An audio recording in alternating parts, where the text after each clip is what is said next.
Hello, I'm Tomix. There's so much good media every year. Incredible TV shows, movies, games, music, and other things that make you want to scream at the top of your lungs how good they are and get everyone you know to experience them.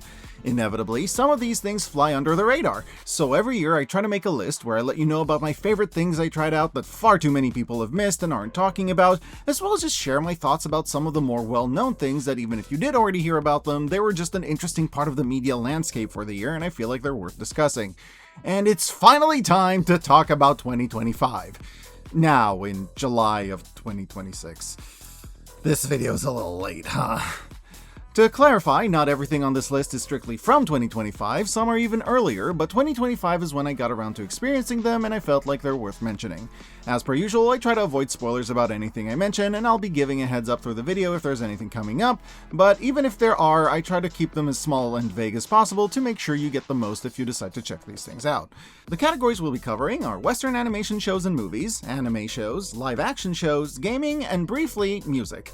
The list is long, and usually I'd split it into 2 videos, with gaming being its own thing, but honestly, like 50 minutes of the list this year is just shows and movies. That's how great of a year it's been for him. Usually I also cover podcast audio dramas, but honestly for the past year I've just been continuing to listen to more episodes of World Gone Wrong, which just wrapped up its incredible run, amazing all the way to the end. So let's start this off by jumping right into Western animation with the #1 show that might have flown under your radar. Common Side Effects is one of those truly incredible shows that really feels like it's doing its own thing.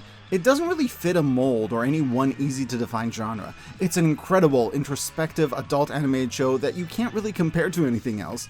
Kind of like Carol and the End of the World. Yep, you can't compare it to anything else, just like this other show I just compared it to. It once again shows that adult animation by Adult Swim doesn't have to mean raunchy sitcom that drops swear words every 2 minutes. It can just be high-quality, experimental, dramatic, amazing, intelligent, creative, and fun. Common Side Effects tells the tale of Marshall, a man who discovers a rare mushroom that can heal any disease or malady in the entire world. He wants to spread it around to as many people as possible and enlists the help of Francis, an old high school friend, who is totally on board. One thing that Marshall doesn't realize, however, is that Francis works for a big pharmaceutical company which he absolutely does not trust. I mean, can you blame him? These companies' entire income comes from selling a bazillion different products for a bazillion different conditions.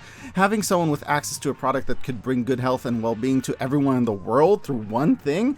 How horrible! The industry would be ruined! And there's people after him to stop him from doing exactly that. But before you roll your eyes too hard, while this show could have easily gone the route of "Raw, Big Pharma bad" as a blanket statement and left it at that, instead it chooses to show a more complex reality, partly through the inclusion of Frances, who, while having her own goals and agendas, does at the end of the day want to help the world, and knows that that's the most important thing, figuring that even if Marshall doesn't trust it, a worldwide network of production, distribution, and testing is a much better way of bringing this miracle cure to everyone than going around door to door asking sick people if they want to put your mushroom in their mouth. And therein lies so much of the quality of the show. Neither side is shown as being good or evil, or really any just one thing. There's people wanting to do good on both sides, as well as people willing to do awful things for their own agenda and benefit on both sides. And there's a lot of people just kind of in the middle, being human. The plot comes from putting these very interesting, fun, layered characters up against each other, each with their own personalities and goals, and every side is interesting and fun to follow, especially the 2 cops. They're so much fun. The other thing that makes this show stand out is its incredible directing and art style. The show is weirdly gorgeous and beautifully animated for a show where the characters look like that, but even the characters, while having a very unique, sometimes slightly uncomfortable design, are still charming and iconic. One of the things that really convinced me to watch the show is hearing who's behind it. Mike Judge, the creator of, among many other things, Beavis and Butthead, Daria, and King of the Hill, is no stranger to telling fun stories that analyze society's many layers in a way that's both crudely drawn, but ultimately very, very enjoyable. Speaking of which, King of the Hill! Last year I watched it for the first time and absolutely devoured all 13 seasons of it. Shocked I've never thought to give such a great show a chance before. And man, I was so glad I did, especially knowing that the show was about to get a reboot sequel type thing. And reboots can be scary. They can be great, or they can be an insult to everything the original stood for and everything that made it good. I'm looking at you, SimCity. Well, the reboot finally dropped 15 years after the original show ended. I watched it with the friend who introduced me to the show, excited but worried at how well it will handle the update, And, well, you know that feeling of running into an old friend? You haven't seen each other in years and life went on. You both look a little older, but oh my god, 20 minutes with them and it's like no time has passed. You're back to your old jokes and everything that made you enjoy each other's company, and you suddenly remember how great it was to hang out with them in the first place? Well, that's what the King of the Hill reboot is. It's literally more King of the Hill. And not just a watered down version of someone trying to capture what made the original work. No, it feels like exactly what an episode from the golden era of the show would have been like if it had been produced today, except with the characters a little aged up and in a different place in their lives, reminding me exactly of what I loved about the show in the first place. This is how you do a reboot. I'm not saying the reboot doesn't have any issues, because frankly, so did the original show. But at its core, it was awesome to be back on Rainy Street, and it made me very happy to hear that the reboot did very well with audiences and is already greenlit for more seasons. It's just so much fun getting to experience another generation of this family we love as they venture into a new era. Which is exactly the concept of Long Story Short, the new show by Raphael Bob Waksberg, creator of BoJack Horseman, my favorite show. It tells the story of the Schwooper family as each episode takes place at a different point on their timeline, jumping back and forward more or less at random.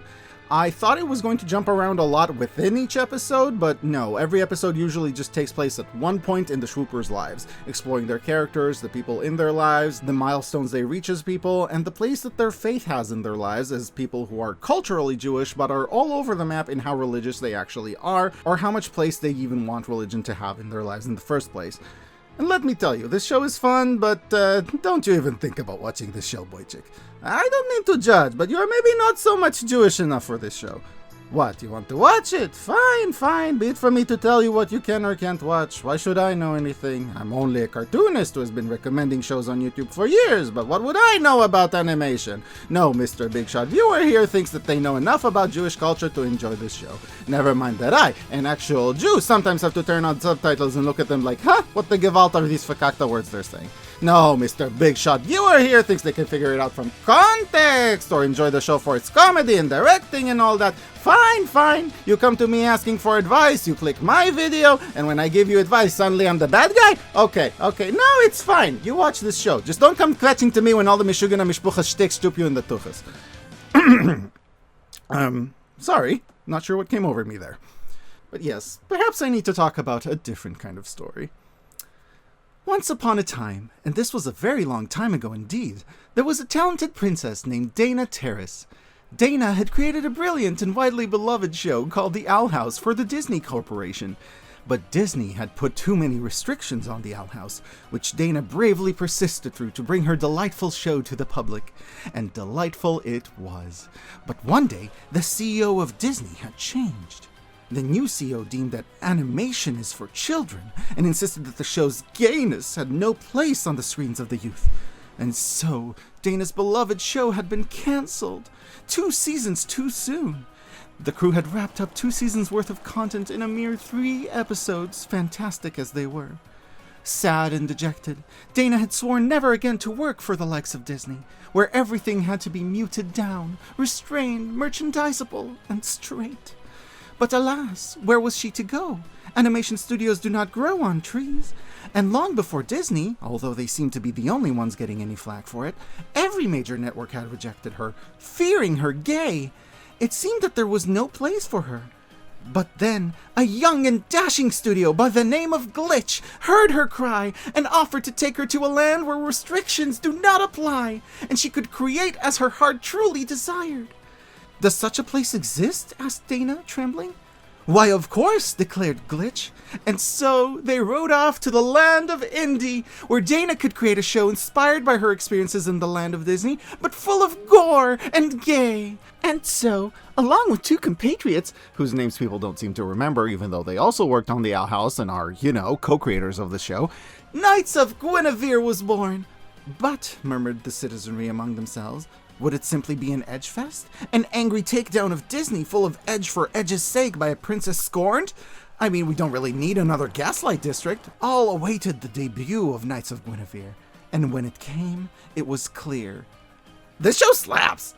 The pilot's on YouTube, go watch it. I mean, It's about two characters who sort of work on the outskirts of this massive amusement park / vaguely evil corporation rescuing a robot princess, and in the middle of me working on this video, it got greenlit for a full series! Let's freaking go! Dana wasn't the only well-known and beloved kid show cartoonist to make a reappearance with something a little more experimental this year, though, with none other than Adventure Time's Pendleton Ward, Steven Universe's Rebecca Sugar, OKKO's Ian Jones-Quartey, and Over the Garden Wall's Patrick McHale all joining forces to create Adult Swim's The Elephant. Y'all, do I even have to say what it's about? With these four involved, I'd watch it even if it was literally just a show about how neat they think their collection of rocks is. Hell, I already did that when it was just Rebecca Sugar involved. Put these four together and Jesus, that's a powerhouse. This is made more interesting by how experimental The Elephant is. The idea was to take that game where one person starts writing a story or drawing a character, and the next person has to continue making it without seeing the first part, and doing that except with a fully budgeted animated short, with each of the creators basically working on parts to one story without having any idea what the others were making. I'm fuzzy on the details on how exactly that worked, and naturally with something like this it ends up more than a little disjointed, but also creative and interesting and really fun. I especially loved the final part by Patrick McHale. It genuinely moved me. And hey, since we mentioned the creator of Adventure Time, why not mention Fionna and Cake Season 2? I wasn't watching the show when it first came out because I felt like I've already said goodbye to the world of Adventure Time. But honestly, I'm really glad I did come back. It has its own vibes that I really love, and an interesting story that ties to the world of Adventure Time without just trying to be the same thing. If you loved Adventure Time but haven't given Fionna and Cake a go, I do recommend making the extra effort. It's not just a filler or a cash grab, it really is a strong show, with fun characters, good writing, and super interesting vibes. It's not the only impressive new season we got, as Hazbin Hotel Season 2 was an absolute blast, giving us more of so many of the things we loved about the first season, and feeling slightly more and more polished as time goes on, and making me very excited of the seasons to come. On one hand, we got a lot less time with many fan favorites, such as Lucifer or Alistair. On the other hand, they were awesome when they were on screen, and the extra screen time was used to make Vox one of the most enjoyable TV villains, pun intended, of all time. This is also the year where I actually sat down and finally watched more than just a few random clips of Bob's Burgers. And while the show isn't new by any means, I was kind of shocked to find out just how good the show remains over the course of 16 seasons and counting. When you hear of a show going on this long, you expect it to start losing steam, become flanderized, run out of ideas, or just lose the charm that made it so likable to begin with. I was so impressed to find out that Bob's Burgers shows it doesn't have to be that way. I'm 13 seasons in, and if anything, the episodes just keep getting more and more well-written and charming. It's nice to know that it can be done, and that good shows don't have to stay short to stay good. That's it for the Western animated shows. Anime is coming up soon, but first let's talk animated movies. Elio was a really fun, solid movie, despite the studio meddling and nerfing what could have probably been an even stronger movie, I assume. It was pretty, it was fun, and more importantly, it had solid world building, the likes of which we haven't seen from Pixar in a while. This was the sort of world building I really missed from them. Plus, for the past few years, I feel like the most common phrase I say while leaving the cinema is, "It could have used one more rewrite," but I didn't feel that way about Elio. If anything, it probably could have used one less rewrite. It was a huge bummer to find out the themes that the Disney execs asked the writers to be removed from the movie so it quote-unquote resonates with a wider audience. Namely, they asked the writers to make Elio less queer-coded and more masculine. Weirdly enough, that did not magically fix the movie and make the audiences love it. It's almost as if that wasn't really one of the issues that needed to be addressed. Who the fuck knew? Did we really learn the wrong lesson from Strange World? Despite that, and that word is carrying a lot of weight here, the movie is still good, fun, and enjoyable. Just come on, why is this still an issue?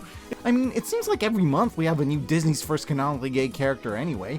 Even Zootopia 2 had a few, even if they were mostly just background characters where the queerness was only vaguely implied and could easily be denied or edited out by conservative countries. But whatever, not everything has to have gay characters, let alone in the spotlight. The movie isn't about that. It's about accepting those who are different from you and making sure they get proper recognition instead of othering them, pretending they don't exist, and burying them in the sidelines to hopefully be forgotten and left unacknowledged by anyone who's bothered by them to benefit the big rich corporate overlords. Oh. Huh. But putting that aside, Zootopia 2 was fine, I guess? For a guy who loves to analyze media, it's actually weird for me how much I can't put a finger on why this movie didn't impress me. I loved Zootopia 1, and this has just about everything that made the first one work. Social commentary, playing with a fun environment, a fun little twist, enjoyable character dynamics, formerly jerky characters spouting therapy speak. It was all there, it was all competent. It just also felt a little bit like a straight-to-video sequel, to those of you who speak 90s. A good movie that makes for a decent sequel, just don't expect to remember it in 10 years like you do the first one. Much of the same can be said for Bad Guys 2, though I did like it a lot more. It was a really enjoyable flick, and one thing it did better than Zootopia is how it took things to a much bigger scale than the first one. A little to its detriment at times. I felt like the first one being a heist movie for kids was a fun concept, but somewhere in the sequel when the characters are running across the side of a spaceship, I'm like, okay, let's maybe dial it back a little. Don't get me wrong, I love the movie's wacky, cartoony style. In fact, my favorite scenes in either of the Bad Guys movies are when they really play with the cartoony style and physics to hilarious results. I just don't love when utilizing cartoon physics becomes part of the actual writing and plot. I say about a movie that's literally about a bunch of talking animals doing heists in a world of humans. But, in the movie's defense, even when it does really get wacky with the writing, it plays by rule of cool. Whatever's awesome goes, even if it contradicts the laws of physics, and you know what? It does work. And one thing I think it did really right is how it handled the character of the police chief, commissioner, whatever she is. She's an excellent character, and I loved how they handled her in both the first movie and this one. Thankfully developing her further and letting her evolve instead of just sticking to whatever jokes made her funny in the first one. It's a really great development, and if you enjoy the first one, I feel like that alone is worth watching the movie for. It's just so dang enjoyable.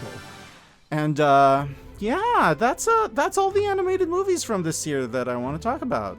Yeah, that's all the big names, right? All the big animated movies of 2025, right? I'm not forgetting anything? Oh yeah, there was a little thing back in June, huh? Yeah, jokes aside, K-pop Demon Hunters is a sort of cultural phenomenon you don't see every year. Hell, I don't remember seeing anything become this obscenely widespread and successful since Frozen back way in 2013, more than a decade prior. Statistically, if you're watching this video, I probably don't even have to tell you what it's about, even if it wasn't pretty much all in the name already, so I'm not going to. This movie took the world by storm, and I can kind of see why. It's gorgeous, it's modern, it's fresh, it's fun, and I think that as far as movies go, this is one of the most spectacularly, incredibly overhyped ones. Okay, put down the pitchforks, let me finish. I did love the movie, still do. You can't argue how pretty it is. Some of the songs are massive bops, and I love seeing how widely beloved across the world it's become. It's amazing to see animated media breach containment so hard that I end up seeing it in the local newspaper's crossword puzzle because they expect the general public to know who Huntrix are the same way they'd know any other big celebrity. But it's also a little surprising to me given some issues I felt the movie had, namely in the writing department. I do really enjoy this movie. I really want to stress that because I want to complain, but I also don't want it to take away from how much I appreciate this movie for its wonderful visuals and how generally upbeat, fun, and memorable it is. Having said that, some story beats are predictable, everyone changes their mind at the end kind of suddenly and without actually being given any reason to. The entire world is very quick to accept all the weird bullshit going around without explanation. Their manager totally gets shafted at every point in the story and is never made up for it or gets any catharsis, which I hope is just a setup for the sequel. Relatively early, Rumi's on the roof and she accidentally screws up the honeymoon, and Zoe and Mira by all accounts should have been able to see and notice that since they can see that shit, and I thought this actually meant that they secretly knew about her the whole time, but no, it was just an oversight. Mira keeps talking like she's had this whole massive ongoing plot and inner journey of her own, which would be very interesting, but we never actually get to see it, almost like it was planned but cut from the movie, much like plot threads that actually were cut from the movie that I feel could have been really interesting and added depth to it. The demons never get comeuppance for the many people they've eliminated, and it kind of gets swept under the rug so we could have a feel-good resolution because come on man, let the hot people be hot at each other. Why would the main character think making a diss track against a small unknown band prevent them from getting fame instead of the other way around? They basically cause them to rise to fame, and I feel like given the fact they've been training their whole lives to be pop stars, they should have known that. When fake Huntrix has a perfectly choreographed attack against Rumi on stage, it's treated like a shocking development where in reality every single person in that crowd would just think it's choreography and part of the performance, so the fact they're treating it as an on-stage breakup is weird. Half the movie spent talking about how problematic the lyrics to one of their songs are and how they need to be changed, and despite all the build-up to it, it never actually does get changed and the credits just play the still problematic version of it. I think a lot of what this movie tried to do and gets credit for being first to do was done first and done better by Turning Red, and it's a freaking travesty because that movie didn't get nearly as much love as it deserves. Meanwhile, this one gets to be a worldwide phenomenon, and that bird clearly just exists to sell merchandise. But other than that, very good movie. Granted, so many people don't necessarily love this movie for its flawless writing though. So many of them love it for its fun songs, the immaculate vibes, and gorgeous visuals and animations. In which case, the reason me and my friends weren't floored probably has to do with the fact Kpop Demon Hunters had the misfortune of following up on a show we watched that was somehow even more jaw-droppingly beautiful. Which we'll get to in a second. But before I do, I want to give 2 honorable mentions to 2 movies I didn't see but I feel like should be on the collective radar. Looney Tunes had a big 2D animated movie with The Day the Earth Blew Up, which I'm just excited to see 2D back in the cinema. And from the East, Neja 2 not just broke but shattered global box office records and looked real friggin' good doing it. Showing us in the West that North America and Japan are not the be-all end-all of the animation industry, because despite this now being the highest grossing animated film of all time, I still bet most of you watching this video have never even heard of it. Absolutely want to check this and its predecessor out. I hear they're very, very good, and again, this movie is more of a commercial success than frigging Avengers Infinity War. So yeah, I'd say that I'm real friggin' curious about this one. And hey, while we're already in China, yeah, let's talk about the big, beautiful elephant in the room. What if I told you this year there was a show so beautiful it blew Kpop Demon Hunters out of the water, looking like the love child of Arcane and Spider-Verse, and somehow almost no one is talking about it? To Be Hero X took me on a ride like no other show ever has. I saw a teaser trailer for this show a couple of years back, just a little 6-minute long music video, and I don't exaggerate when I say it is probably one of the most incredible acts of animation I have ever seen. I really recommend you watch that trailer regardless of if you intend to watch the show or not, as soon as possible. It was stylized, jaw-dropping, beautiful, incredible, creative, and fascinating, and it works well even as a standalone short. Desperate for more information, I went to look up what To Be Hero X even is, and imagine my surprise when I found out it's a spin-off of a show I've never even heard about. Curious, I decided to give the original show, To Be Hero, a look, and I was met with this. 什么英雄也不会超能力，他之所以能看穿你的同类，因为他是个靠别人屁股吃饭的马桶垫设计师啊！一个大男人设计马桶垫，真是太差劲。是啊，是啊。2位美女，今晚12点我和臀部有个约会，你们中的谁会是那个丢了垫圈的灰姑娘呢？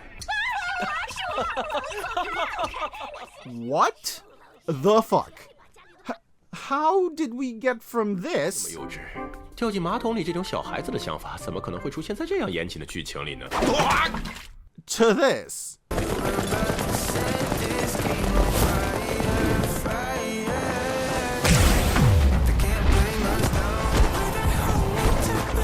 I thought maybe it would make more sense if I saw the spin-off, the show that connected between the two.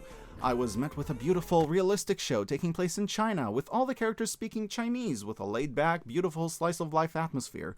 Already kind of giving me tonal whiplash because, again, how did this? 其实你是此时此刻地球上唯一一个在蹲马桶的人类，所以有幸被抽中成为我们的一员，担任起保卫宇宙的责任。蹲马桶时被选中，成为你们的一员，保卫宇宙。难道说你们就是传说中的神盾局？遗传那种漫画里的东西太不切实际。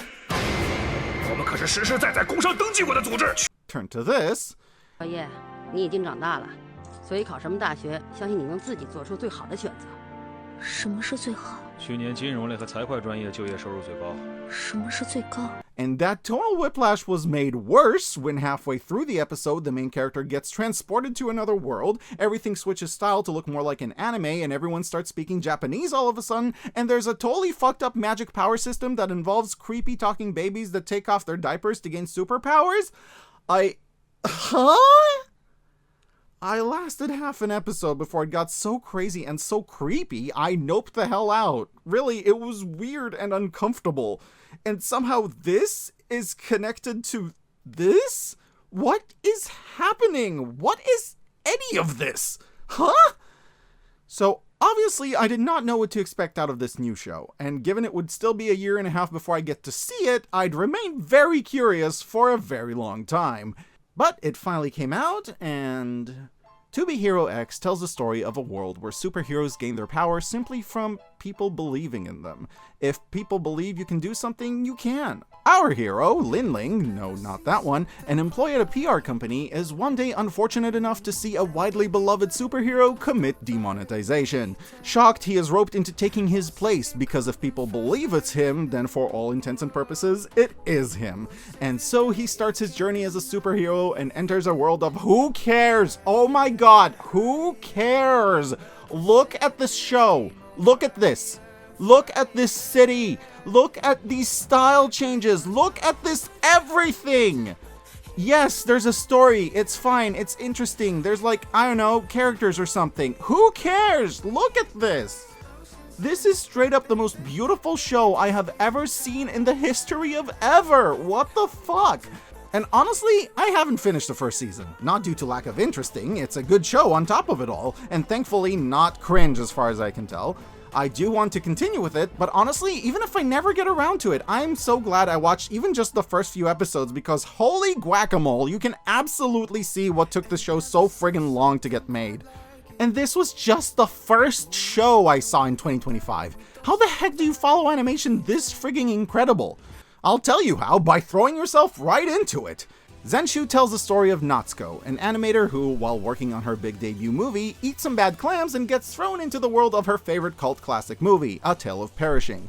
An edgy fantasy anime from the, I want to say 80s, 90s?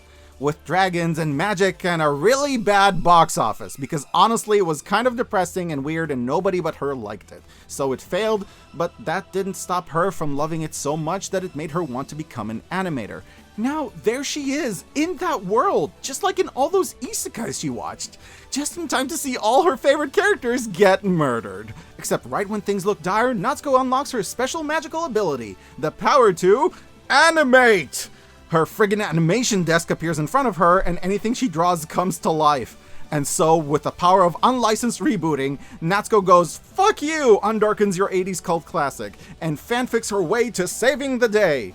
Now, as a cartoonist myself, seeing Natsuko go full magical girl cartoonist mode is always hype, and the first time it happened drove me to start drawing immediately when the episode ended because it was just so dang motivating. And the moments that dive into Natsuko's connection to her job, what motivates her, and why she dedicated her life to animating was maybe the biggest motivation fuel injection I had that entire year. But even if you're not an artist and think isekai power fantasies are cringy, there's still so much to enjoy in this show. And I'm not just talking about the absolute baller of a theme song, even though, to be clear, if you skip that theme song, you are probably dead inside. But rather, unlike many other isekai, Natsuko is not some zero-personality twink who everyone adores and fawns over, or a super-duper loser out to edgily prove something to the world. She's kind of an asshole, but definitely has a lot of real love for what she does and the world she's in. And unlike many shows where it doesn't really matter what this person's life was like before they got isekai'd, Natsuko's love for animation and her trajectory in the industry is integral to the plot and the things she does. I will say the show suffers a bit from that anime thing where it feels like the person in the situation is not behaving in the most logical way for someone in that situation, and rather than, you know, explaining to anyone around her what's going on or trying to solve plot issues before they happen, Natsuko just keeps rambling in modern terms, talking about what happens in the movie and just kind of letting it continue happen around her while everyone stares at her in confusion and thinks she's weird. But to be fair, she is weird. You can kind of buy that Natsuko is the type of antisocial dork who would low-key watch the world burn if it was fun enough to watch, and saving it relied on her having any social skills whatsoever. I also love how the show starts off lighthearted and goofy and progressively gets more and more intense. It never loses that lightheartedness completely, but it definitely feels like things hit harder the closer the movie she's in progressive to its dramatic end, and those emotional beats really do land. If you've watched my videos, you know I love isekai, and this is definitely one of my all-time favorites. Natsuko is not the only one having to watch the world burn, though. When the luxurious Hotel Gingaru opened, offering luxury services to the tourists of Tokyo, the owners thought, hey, you know what would be a cool, fun gimmick? Robots! A bunch of little robots around, doing housekeeping duties and guest services. A smart investment, as it turns out, because as a worldwide pandemic starts off small before beginning to ravage humanity thoroughly in ways that feel all too familiar, ultimately bringing civilization to its sad, whimpering end, you know who's still around to take care of business? robots! And so begins Apocalypse Hotel, a show about the last flickering bastion of civilization on Earth with no living humans left on it, except instead of being some run-down encampment where a few survivors try to scrounge enough resources to see the next day, instead it's a luxury hotel shining brightly among the ruins, offering the best high-end services to guests that haven't stepped through those doors in 100 years, and probably never will.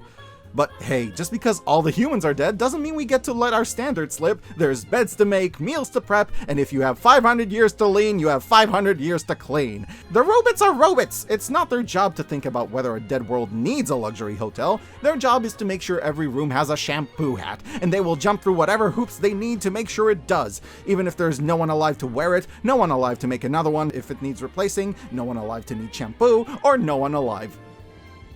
And that's where the tone of the show shines, the ridiculous juxtaposition between a sad, barren, ruined world and a cheerful, bright, luxurious hotel going through various hilarious antics to try to keep itself running despite everything. And I would love this show if that was literally all it was. I could legit just watch 2 seasons of them just facing a new challenge and keeping the hotel running every episode. Especially since the show masters the directing and tone so well that it had me move to the bottom of my heart in the first 3 minutes just from the opening sequence. But somehow, it's even more than all that. I thought I knew what this show was going to be, but it threw so many curveballs at me that by the end we weren't even playing baseball, we were somehow playing water polo on Mars. This show manages to be absolutely ridiculous, moving, wacky, somber, grand-scale epic, yet small and personal at the same time. I feel like this is best conveyed by an episode where by some unfortunate coincidence the hotel ends up having to organize a happy event and a sad event at the same time, and manages to absolutely nail the tone on both of them despite them both taking place at the exact same time at the exact same place. That's what this show is. I'm not sure if I explained the tone correctly. It is ultimately a fun, lighthearted comedy above all else, and it really does get wacky, but the surrounding and tone are not afraid to look in the direction of the grimness that brought on this ridiculous situation and acknowledge that it's there too. It's beautiful both visually and metaphorically. And the theme song, oh my god, the theme song is just so incredibly bad. I am not kidding. The worst theme song I have ever heard for an anime. Holy shit, talk about juxtaposing the good with the bad with comical results.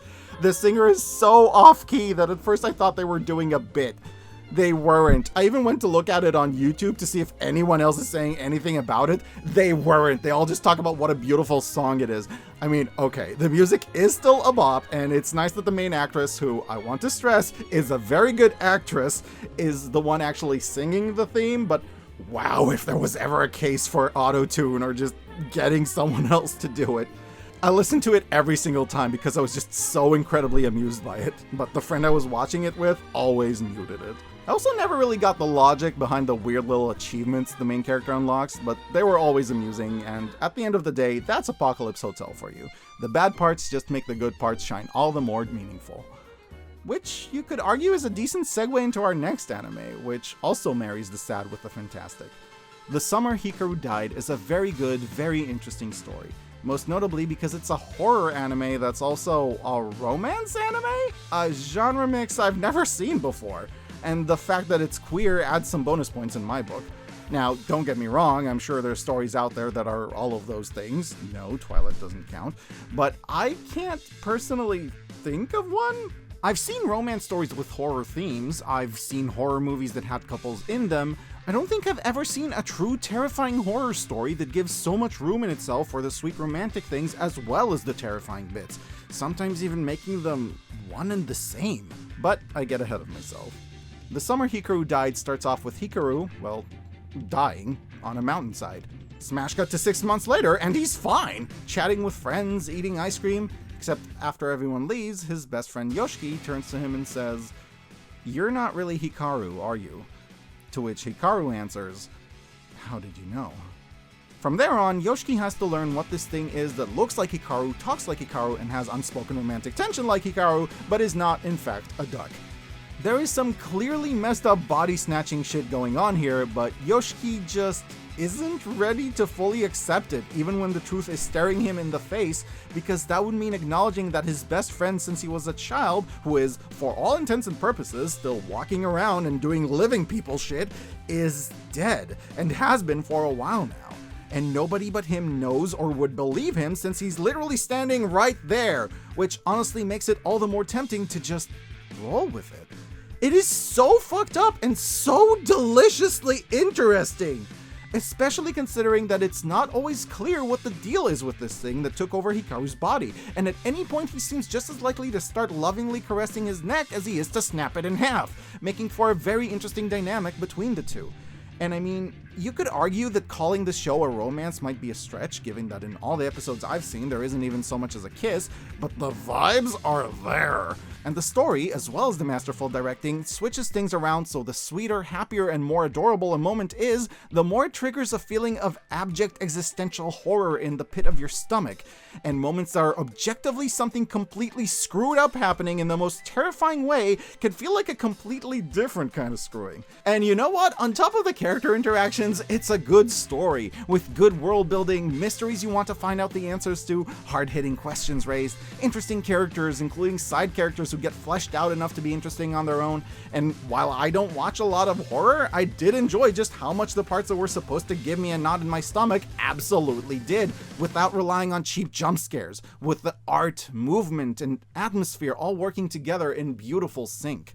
Season 2 is already in production, and personally, it's one of those things that just knowing I get to look forward to seeing it makes me so happy, optimistic, and looking forward to the future, which is ironic for a show this fucked up. But if you don't want all that grimness and just want something light, funny, and fun, well, I have a show that will fill that need every day. Everyday Host is a series of shorts, each episode only being about 3 minutes long or so, about a guy who quits his job at a company and becomes a host. And I don't mean the kind that tells you where to sit at a restaurant. No, this is a Japanese host, which, if you're not familiar with Japanese culture, are people who spend time with you and shower you with affection for money. Money that you spend not on them, of course. No, that would be illegal. But on bottles of alcohol that you drink with them. Except this guy is, not good at it.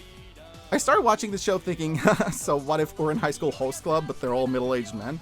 But the vibe is actually pretty different, taking a much more realistic, yet somehow just as wacky and funny of an approach to the world of Tokyo nightlife and host clubs. The jokes are really funny, the story is interesting, and given that the whole thing looks like it was made in Flash with the budget of a Newgrounds animation, it is actually amazing what they can do with such limited animation. They make that shit work! For as bite-sized as the show is, every episode left me impressed because they managed to do more with it than I'd expect they would or could. And speaking of defying any expectation, let me tell you about a little show that I still need to catch up on but had me very intrigued in the first few minutes of it. It starts off with a boy in a classroom, excited because the tall girl from his class wanted to speak to him in private after school, clearly wanting to confess her love, at which point she starts chasing him around with a knife. Holy shit, thinks the boy, this girl is really into me. I know your secret, says the girl. I know why you never wear red. You're Santa Claus. Well, I've got your number. I'm gonna make you wear red. Holy shit, thinks the boy. This girl is fucking bananas. And then he gets stabbed. As the boy lies motionless on the floor, the girl suddenly realizes that her classmate is covered in blood and maybe not really moving anymore. And she might have kind of seriously fucked up. Like big time, and that maybe, just maybe, she's a little fucking bananas. And right before she commits herself to a life in the produce aisle, the boy has a magical girl transformation and turns into a buff Santa Claus in his underwear. What the fuck, says the underwear Santa. No, really, what the fuck? I fucking knew it, says the girl. Okay, underwear Santa, since it's your job to give me what I want for Christmas, and I've been a good girl all year, what I want you to get me is my missing lesbian crush who disappeared under mysterious circumstances a few months back and everyone thinks is dead. And that is the first 10 minutes of Sanda, an anime so absolutely unhinged, it may just tide you over while you wait for the next season of Dandadan to come out, matching its tone in both what the hell were these people taking when they came up with this script zaniness, holy shit that was awesome action scenes, and I don't know how comfortable I am with these teenagers being in kind of saucy adjacent situations, levels of discomfort.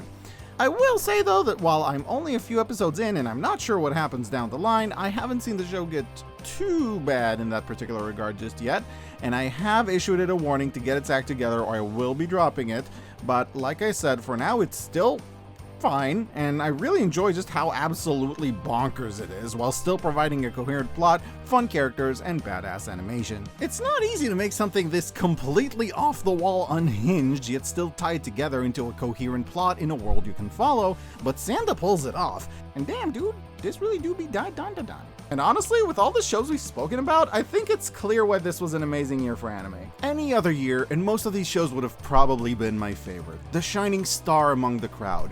And while they still stand out from shows of other years, my actual favorite anime I saw in 2025 was actually from 2024. In Dead Demons, Dededede Destruction, yeah, okay, 4 Des. One day, a massive spaceship shows up over Tokyo, causing mass panic, military response, and evacuation. Smash cut to 3 years later, and it's still there. It's just there, hovering above Tokyo, not doing much. And while having a spaceship the size of a mountain range hovering overhead ready to Independence Day your ass at any given moment is absolutely terrifying, after 3 years of panicking, you start wondering, okay, but can I panic while I go get groceries? Because we're running kind of low on skimmed milk, and then I should probably panic over to the school for that PTA meeting, and before you know it, life just kind of goes on with daily life and jobs and school, all while massive, ominous, non-specific doom hangs overhead. Maybe it'll happen, maybe it won't. Maybe it'll be tomorrow, maybe in 10 years, maybe never. So all you can really do is continue living your life while keeping the existential horror and uncertainty at the back of your mind, knowing there's a non-zero chance you're going to explode tomorrow, but also you shouldn't assume you will. So you just go about your life. And every viewer of mine who, like me, is from certain parts of the Middle East probably felt those words hit in the pit of their stomach. I'm not kidding, this show captures what it's like living here better than any local movie or TV show I've ever seen.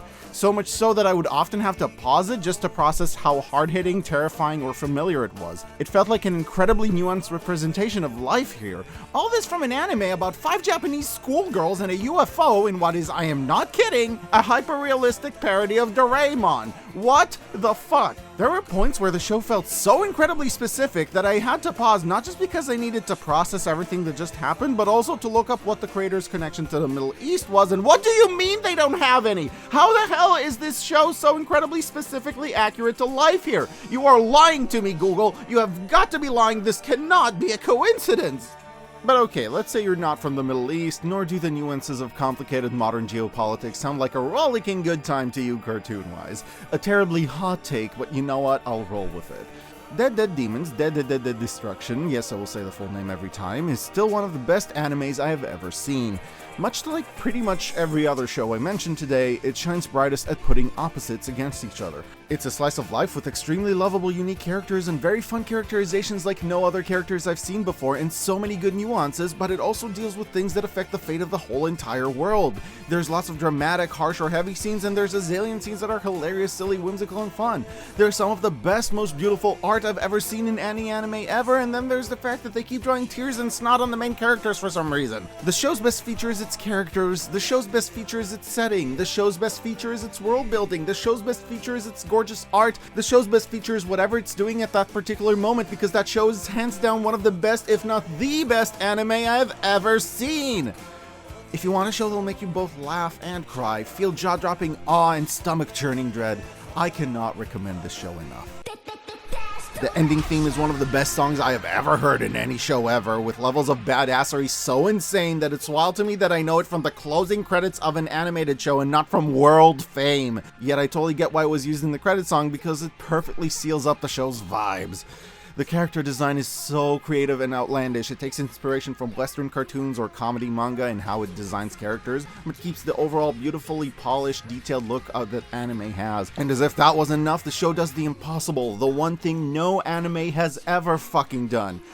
It shows some American people who speak English and actually sound American. Wow! Jokes aside though, Dead Demons, Dededede Destruction was an absolutely breathtaking show. The kind that I don't doubt I will still remember fondly in a decade and will be so glad that I watched. And if that sounds interesting to you, I think you should watch it too.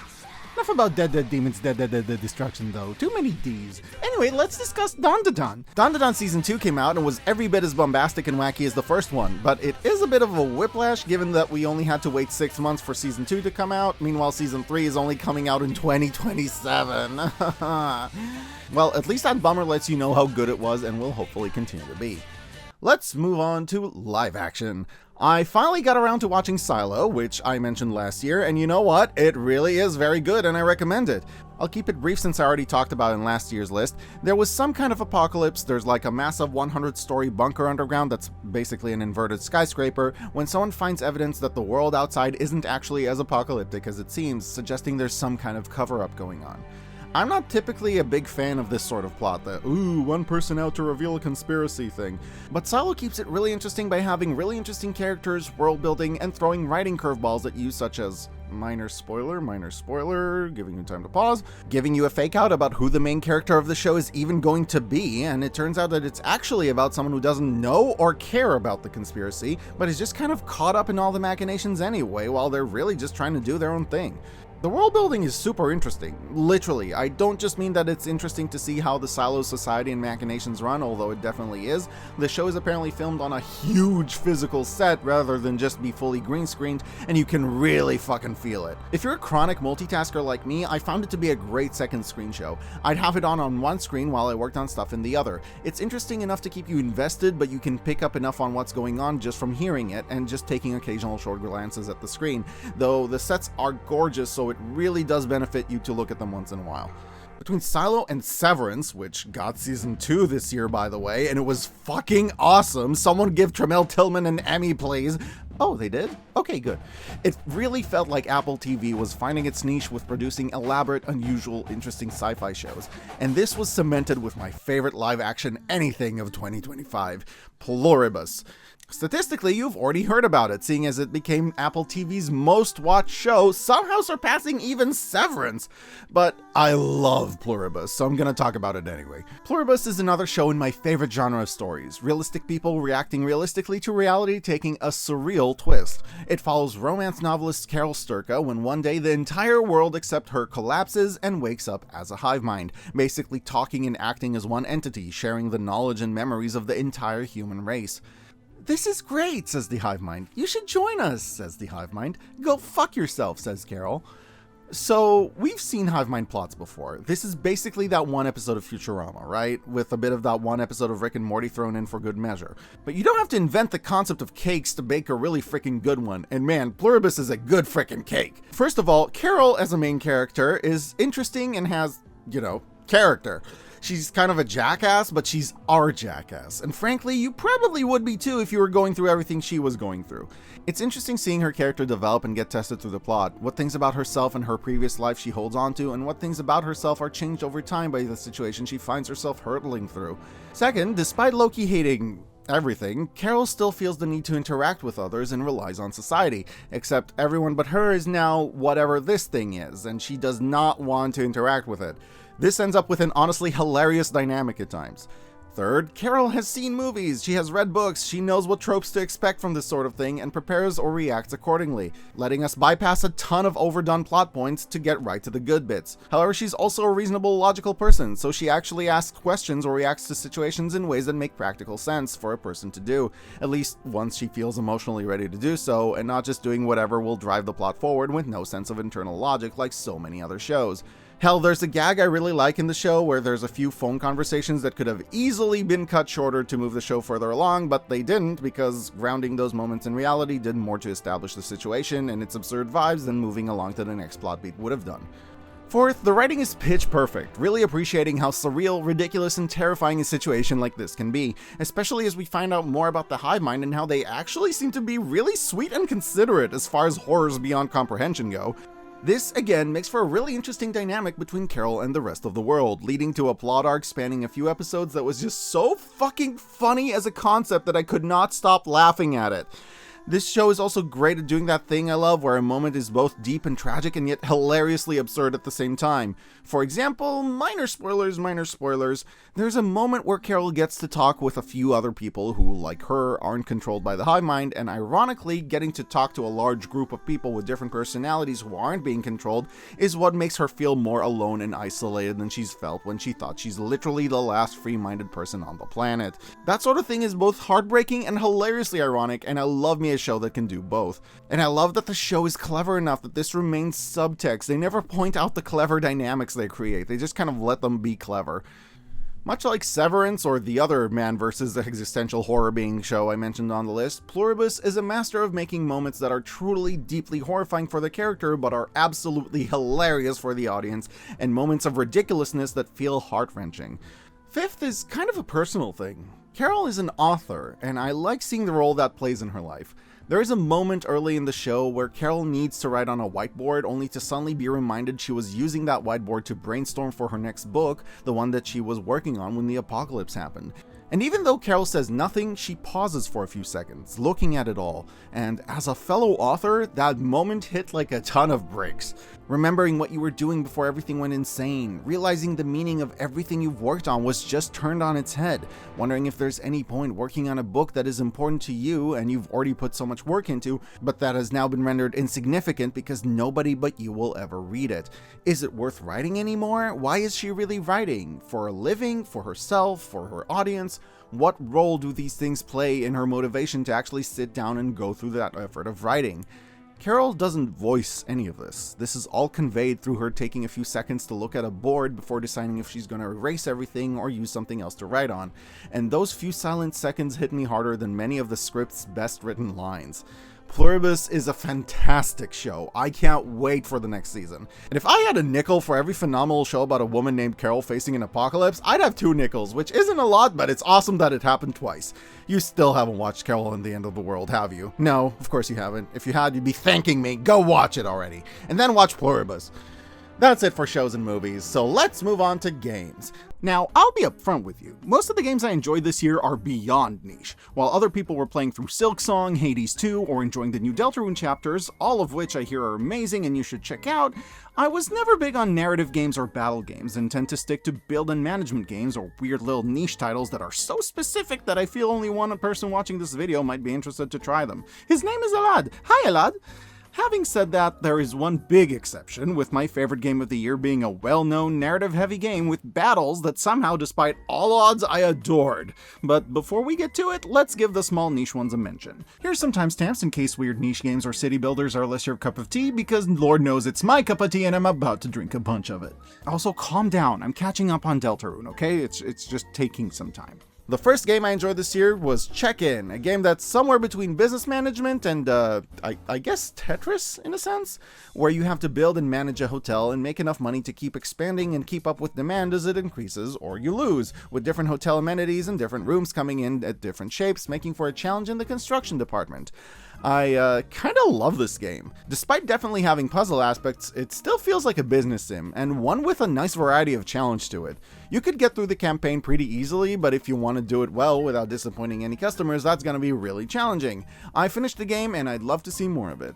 But if you want a tower builder that's more puzzle than business sim, Neongarten has you covered. It's a cyberpunk tower building game, with each unit in the tower being anything from homes, businesses, industry, to parks, toxic waste dumps, civic services, and all of these things make or lose points depending on how you place them in the tower and what you place them next to. The more time passes, the more points you need to generate each day to make it one step closer to the finish line. It's a great and addictive little game which I was very happy to play. My only grievance with it is that I played an early demo and frankly I liked the old art style it had way more, but who cares, as long as it's a great game at the end of the day. Another Tetris-style city builder is Mini Mayhem. Kind of a similar concept, specific block shapes, gotta bundle them up in the most efficient way until you reach the goal, if you can. It's very light, I finished it in about 12 hours, but I had a lot of fun doing it. Dawnmaker is a city survival deck builder with an excellent campaign that ramps up from fairly easy to impressively challenging by basically making you play similar levels with different playstyles. I don't have a lot to say about it. I like the unique art style and gradually learning what game dynamics work best, and even though it gets a bit repetitive at times, it's probably one of the games I enjoyed most in 2025, and I feel like the fact I finished the game and have 67 hours on it should do something or other to convince you that it's a good time. While by all accounts, Thriving City Song should be on a hypothetical 2026 list since that's when I've been playing it, technically I bought it in December 2025 and it came out in 2024. In it, you build an ancient Chinese city with a gorgeous 2D art style inspired by ancient drawings. Frankly, despite having many issues, it's one of the best city builders I've ever played, offering multiple game modes, not just career or free build, with several of them offering excellent challenges. The biggest issue with this game is that the UI is awful and the translation is lacking at times, which makes it difficult to learn or understand all the various game mechanics. There's stuff I only realized when I was near the end of the campaign and I was like, what? That was a thing this entire time? And frankly, I'm still learning stuff. Why are people not using my central stations? Having said that, I currently have over 400 hours on this game, making it my 10th most played game ever, surpassing games I've had for years, and I still don't feel like I'm done with it. If you're a city builder fan who's looking for a bit of challenge, may want to check this one out. Not all of my favorite games were city builders though. Mini Airways is a game where you basically play air traffic control for a bunch of airports around the world, trying to see how hectic and busy you can get it before becoming overwhelmed. Clearly trying to cash in on the success of mini railways and mini motorways despite not being by the same developer, but you know, it's actually very good. Like, very good. The game is clearly challenging, fun, and polished. If you're gonna piggyback off of someone else's success, this is how you do it. By jumping off of what you like and what worked on the original, but by still putting in the work and creating your own mechanics so the game stands distinctly on its own. I'm not a very big fan of games where you basically just try to beat your own high score, but I still enjoyed playing this one a lot. From Planes to Trains, Subway Builder is the sort of game where if the name made you perk up, it's for you, and if it didn't, then it's not. You build subways in various cities around the world. It's not whimsical, there's no campaign mode, the focus is on realism, and the point is literally building functional and efficient subway networks around the world that make you just enough money to keep expanding them. The cool thing about the game is that it uses real-world information in regards to maps where people live and work and how big the buildings are that could get in your way. This one's for the hardcore transit nerds. Speaking of games that if you're into them, you'll immediately know it, and if you're not into them, you'll wonder if I'm trolling you or if I'm really into this shit, Parking World Build and Manage is a pretty fun parking garage builder. Yeah, like I said, I'm a niche gamer. The game does get a little repetitive, but still offers interesting variety with challenging events such as maintenance issues that could cause fires if left unattended, tiny areas that require you to fit as many parking spots into as possible, and the ability to place more different types of parking spaces than you probably ever even realized existed. And what can I say? I enjoyed it enough to finish the whole dang campaign. On 2024's list, I mentioned Cookart, a fun little restaurant management game that's also a card game, which I didn't expect to love as much as I did and ended up feeling like it was too short and I wanted more of it. But 2025 brought us Sizzle Stack, which is almost exactly that, but bigger. Kind of weirdly similar even, but I'm not complaining, it was exactly what I wanted. Parcel Simulator was also pretty fun. It starts off as a bureaucracy em-up where you inspect packages to make sure they're marked correctly and dropping them off where they need to go, or rejecting them outright if they're marked incorrectly. But it gradually evolves into a factory automation sim where you need to build an efficient array of conveyor belts and sorting machines to do all that for you. It's pretty fun and addictive. It's pretty basic. It's not like Factorio or Satisfactory where you end up building planet-spanning megastructures. It focuses on the basic core of automation. But also that helps it from becoming overwhelming, and it still maintains its own identity by keeping you involved in the process by still occasionally having to check and sort a bunch of boxes by yourself until you can build a warehouse big and automatic enough to do pretty much everything for you. If you're not looking for an insane time sink like Factorio, or just wish to switch it up with something that's on the simpler side, but still scratches that part of your brain that yearns for the elegant, convoluted dance of the conveyor belt spaghetti, give this one a whirl. I want to shout out 2 Point Museum, even though I didn't play it. It's on my wishlist, and 2 Point Studios games have always been a great mix of proper management and fun silliness. But we should probably talk about my favorite game of the year, which happens to be Dispatch! Wait, huh? Dispatch? That's not a city builder or a transit sim. What's that doing here? A narrative game? Are you kidding me? Is this on the wrong list? Whatever. I guess it can very charitably be considered a business sim. I'll allow it. This time. If you're at all a gamer, you probably already know about this game, but the short version is, Dispatch is a story-based game where you play a former superhero hired to work at a dispatch center for other superheroes, getting calls about situations that need dealing with and choosing which hero would be the best fit for the job. The game jumps between story cutscenes, which act very much like an animated show, so much so that the trailers for the game made it seem even more like a show than a game, especially given the incredible voice cast that they have for the characters, with Aaron Paul, which you may know as Jesse Pinkman or Todd Chavez, playing the main character, and other fan favorites such as Jacksepticeye and Moist Critical also on the cast. And I bought the game semi-willing for it to be way too focused on the cutscenes and story, because it really looked like it was going to. But you know what? They seemed fun, and the internet was kind of buzzing about them, and while they're undeniably a huge part of the game, I was surprised to also find a really good gameplay loop next to all of that. And I don't mean the part where you choose how you want your story to progress. Those choices mean almost nothing, although I'll give them credit that they're good at giving you the illusion that they matter. No, I mean the part where you actually dispatch heroes, have to try to make the best matches between what hero you're sending out to what emergency, while making sure you're not caught with your pants down if another similar emergency pops up, deciding which of their skills do you level up to make sure you're prepared for any occasion, finding good combos for heroes working together and combining their skills, reacting to curveballs and extra challenges the game throws at you, and overall just reminding me of a much better, much more lively and vibrant version of 911 Operator, a game that I very much enjoyed back in the day. And to my surprise, there was more of that part of the game than I expected. I thought it was going to be like 3/4 cutscenes, 1/4 gameplay, but it was actually more like a 50-50 split, and both were equally enjoyable. I wasn't annoyed when one would end and switch to the other. I was happy and thought that they made for good ways to refresh the experience constantly. I really liked the characters for the most part. The writing was funny and interesting enough that I'd watch it as a TV show without any gameplay, while the gameplay bits were good enough that I'd play a game made out of just those. In fact, I kind of really want one. When the game ended, my brain was screaming for more of that, and I couldn't find anything quite like it. Someone, please get on that. I found myself saying, I like this game a lot, out loud a bunch of times. Having said that, it's not perfect, and I'm gonna do that thing again where I love a thing so much that I'm just gonna spend a good few minutes talking about everything that's wrong with it, because just like Jewish mothers, that's how YouTubers show love. Because while I absolutely recommend getting this game, I also think some of its issues are worth knowing about in advance. For one, it's ridiculous how much your choices do not matter in this Choices Matter game. As someone I've talked to said, in most cases the point of the choices is less to change the course of the plot, but more so to let you feel like you're going through it in your own style, which, to be fair, has value. And there are just a few choices in the game that actually affect which outcome you get, so you can't let your guard down too much. I was disappointed that despite there being a romance arc to the plot, and one of the only choices that actually matter in the game being who you choose to romance, your options are both ladies, despite the fact that a main character in the game is canonically a gay man. Originally, I was going to go for him, knowing before I even played that he's gay, and the game has romance arcs, but the game neither gave me that option, nor did it ever make it clear that Robert, our main character, was necessarily straight. Now, I'd have no issue playing Robert as straight, and only having female love interest as an option if it was stated or implied early on that he is in fact straight. But since there was no sign of that, and again, I knew the game had romance plotlines and a canonically gay character, I kept assuming I'd be given a choice, and as such, rejected all the possible romantic plot moments the story suggested to me. I'm sorry, Blonde Blazer. I'm sure in another timeline we would have been very happy. I also kind of resent that the game just glosses over some of the horrible things some of these characters have done in their past. I get that they're supposed to be reformed villains, but some of them have straight up committed first-degree demonetization and never had to do time for it or anything, and the game is like, oh, but that was the old them. They're not doing that anymore.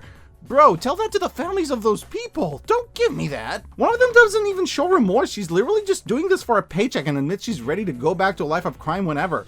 And the game's just like, oh, that's fine. That's in their past. Bruh. One of the game's positives is also one of the game's negatives. The gameplay is so well tailored to fit the story that once you're done with the plot, you can't really stick around for just the gameplay, even though I think you can make a whole game based on just that fun game mechanic alone. You could just replay the game, but your choices don't actually matter to the story, so 50% of it suddenly becomes irrelevant to the point of getting in the way of the gameplay. My last and biggest issue with the game is that because it shows you what other players have chosen to do in their playthroughs, I found out that 90% of y'all would fist bump a guy at a urinal. Y'all are gross, what the fuck, go wash your hands. But despite these complaints, Dispatch was and remains my favorite game of 2025. It was incredibly fun, I'm glad I bought it, and you bet your ass if there's a Dispatch 2, I'm buying it. The characters are amusing, fun to see in action, the plot beats work, and the main character Robert is the perfect mix of charming, blasé, sardonic, optimistic, and it's just really fun getting to play him.